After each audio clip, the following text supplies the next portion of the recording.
নমস্কাৰ মই ৰক্তিম দাস লগিন চেনেললৈ তোমালোকক স্বাগতম জনাইছো যেটো আজি হৈছে দেৱালী গতিকে তোমালোকক হেপী দেৱালী তোমালোকক জনাইছো আৰু এই দেৱালীৰ পক্ষণত মই তোমালোকক দুটামান ধুনিয়া তোমালোকক মই কথা নজনা কথা কম এৰোপ্লেন এয়াৰপোৰ্ট আৰু এয়াৰপোৰ্টত যেটো চেকিং কৰে মানে ধৰা সাধাৰণতে কি হয় যেতিয়া এৰোপ্লেন এখন লেন্ডিং কৰে আৰু যেতিয়া ফ্লাই কৰে সেই লেন্ডিং আৰু ফ্লাই কৰাৰ মাজত যেটো সময় থাকে সেই সময়ত যেতিয়া পাৰ্কিং কৰি থোৱা হয় তেতিয়া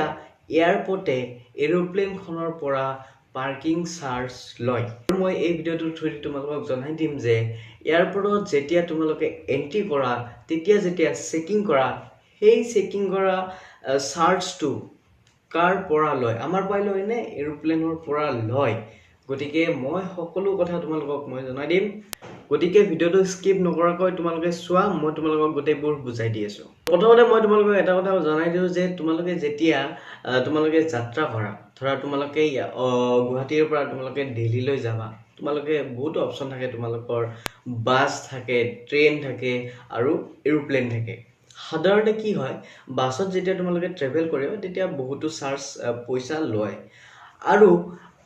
ট্ৰেইনতো সাধাৰণতে আজিকালি বহুত পইচা লয় টিকেটত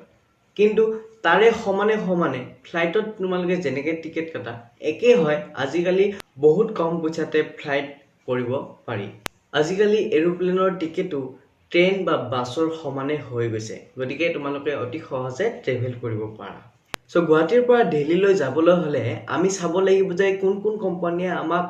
এৰোপ্লেন প্ৰভাইড কৰে আৰু এইবিলাকক কৰা হয় এয়াৰলাইন যেনেকৈ ইন্ডিয়ান হৈছে spicy jet air India jet Airways আছিল কিন্তু এতিয়া বেন কৰি দিয়া হৈছে আৰু ইন্ডিগো আৰু এই এৰোপ্লেন বনোৱা কোম্পানীসমূহে নিজৰ এটা টিম বনায় আৰু টিম বনোৱা হোৱাৰ পিছত তাহাঁতক লাগে এটা এয়াৰপোৰ্ট যদি এয়াৰপোৰ্টে নহয় তেতিয়া প্লেনখন উৰিব কিহত যেনেদৰে বাস এখন চলাবলৈ বাস ষ্টেণ্ডৰ প্ৰয়োজন ট্ৰেইন এখন চলাবলৈ ট্ৰেইন ষ্টেচনৰ প্ৰয়োজন তেনেদৰে এৰোপ্লেন এখন উৰাবলৈ এয়াৰপোৰ্টৰ প্ৰয়োজন এয়াৰপোৰ্ট নহলে এৰোপ্লেন এখন উৰাব কেনেকৈ সো মই তোমালোকক জনাই দিও যে ইণ্ডিয়াত যিমানবোৰ এয়াৰপোৰ্ট আছে তাৰ 99% হৈছে গভৰ্ণমেন্টৰ কবজাত আছে 99% এয়াৰপোৰ্ট গভৰ্ণমেন্টৰ কবজাত আছে গভৰ্ণমেন্টে কি কৰে যিবোৰ এয়াৰপোৰ্টৰ লেন আছে সেইবোৰ হিয়তক চলাবলৈ দিয়ে তাৰ বিনিময়ত গভৰ্ণমেন্টে পইচা পায় তোৰ ওপৰত ইণ্ডিয়াত যিবোৰ এয়াৰপোৰ্ট আছে গোটেইবোৰ এয়াৰপোৰ্ট গভৰ্ণমেন্টৰ আন্ডাৰত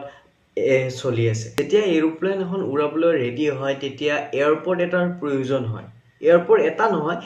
সমগ্ৰ এয়াৰপোৰ্টৰ লগত কানেকচন ৰাখিব লাগে যেটো এটা বিজনেস কৰিব ন এঠাইৰ পৰা আন ঠাইলৈ যাব গতিকে এৰোপ্লেনখনে ৰেজিষ্ট্ৰেচন কৰি থৈ দিব লাগে এয়াৰপোৰ্টত আৰু যেতিয়া এৰোপ্লেন এখন লেন্ডিং কৰিব তেতিয়া সেই এয়াৰপোৰ্টত লেন্ডিং কৰা সময়ত তেওঁলোকক পইচা পেড কৰিব লাগে আৰু যেতিয়া ফ্লাই কৰিব লাগিব আৰু যেতিয়া ফ্লাই কৰে এৰোপ্লেন এখন তেতিয়াও এয়াৰপোৰ্টে সেই এৰোপ্লেনখনৰ পৰা পইচা লয়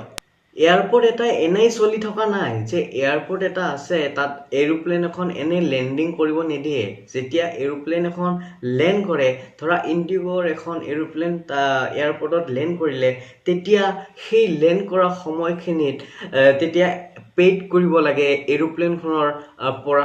এৰোপ্লেনখনৰ মালিকে সেই এয়াৰপোৰ্টটো পেড কৰিব লাগে কিন্তু যেতিয়া এৰোপ্লেন এখন ফ্লাই কৰিব তেতিয়াও এয়াৰপোৰ্টে পইচা কাটে কিছুমান এয়াৰপোৰ্টত কি হয় এৰোপ্লেন এখন পাৰ্কিং কৰাৰ সময়ত যদি 1 ঘণ্টাতকৈ বেছি হয়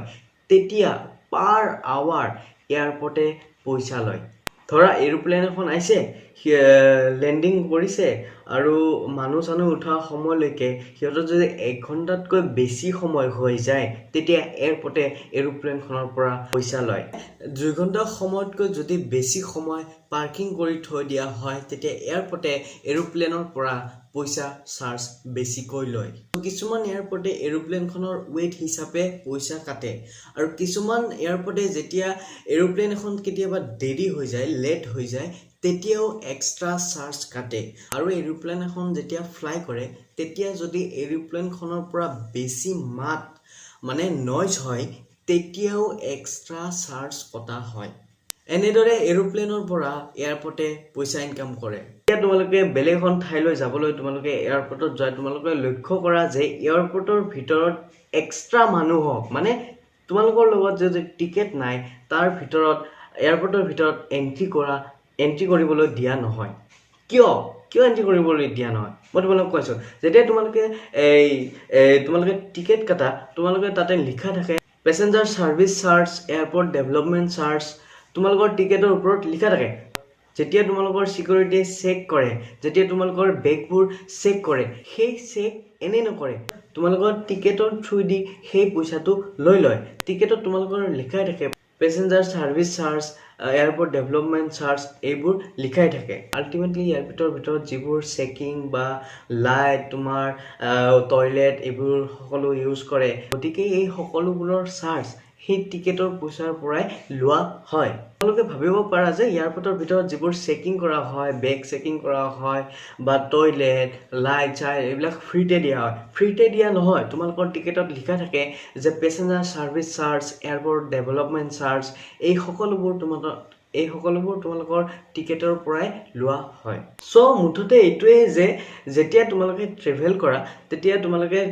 তোমালোকে ভাবা যে মই এৰোপ্লেনক পইচাখন দিলো কিন্তু হেতু নহয় তোমালোকে যেতিয়া ট্ৰেভেল কৰা এৰোপ্লেন আৰু এয়াৰপৰ্ট এই দুটাই বেলেগকৈ তোমালোকৰ টিকেটৰ পৰা চাৰ্জ কাটে সাধাৰণতে কি হয় এৰোপ্লেনে তোমালোকৰ 40% লয় আৰু এয়াৰপৰ্টে 60% লয় হয় এয়াৰপৰ্টে 60% লয় এৰোপ্লেনে বেছি ইনকাম কৰিব নোৱাৰে তোমালোকৰ টিকেটৰ পৰা এয়াৰপৰ্টে বেছি ইনকাম কৰে আশা কৰো তোমালোকে বুজি পাইছা যে এয়াৰপৰ্টে কেনেদৰে ইনকাম কৰে যদি তোমালোকে এয়াৰপৰ্টৰ বিষয়ে তোমালোকৰ কিবা প্ৰশ্ন থাকে নজনা কথা তোমালোকে মোক কমেন্ট কৰি জনোৱা মই তোমালোকক ভিডিঅ'ৰ থ্ৰুদি তোমালোকক মই এই চেনেলটোত আপলোড কৰি দিম গতিকে তোমালোকে ভিডিঅ'টো লাইক কৰা শেয়াৰ কৰা আৰু চেনেলটো সাবস্ক্ৰাইব কৰা কাৰণ মই ৰেগুলাৰ নতুন ইনফৰমেশন ভিডিঅ' এই চেনেলটোত আপলোড কৰি থাকো নমস্কাৰ